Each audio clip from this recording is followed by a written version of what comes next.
Hey, I'm Chuck Dransfield, and this is my original artwork of the two greatest witches of all time, Endora and the Wicked Witch of the West. Margaret Hamilton in real life was a very sweet, gentle woman. She had a young son when she was making The Wizard of Oz, and prior to being an actress, a character actress, of course, in Hollywood, she was a kindergarten teacher. So she loved children. And throughout her life, it always distressed her tremendously that so many children were frightened of her. She dealt with this constantly, probably to her dying day.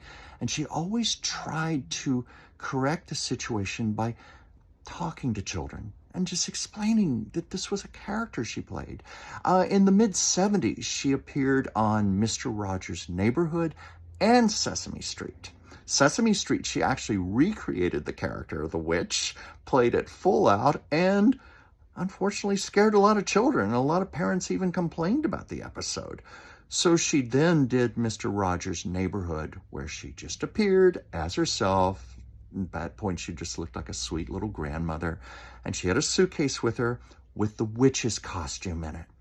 And with Mr. Rogers, she talked about the role, how it was just a role, just a character. It was just make-believe, and how they worked very hard on that film. And she put the costume on piece by piece, and then had Mr. Rogers zip up the back. And Mr. Rogers turned to the camera and to the children and said, "Look, even witches have zippers. Even witches have pockets in their costumes." And Margaret stood there in the witch's costume looking so sweet. She did the witch's laugh, a little bit of the cackle, but just wanted it to be clear to children that's all it was a character, and they shouldn't be afraid of her. And also, it's interesting to note, she and Judy Garland were actually close while making The Wizard of Oz. Margaret Hamilton was very nurturing to 16-year-old Judy, and Judy never forgot the kindness.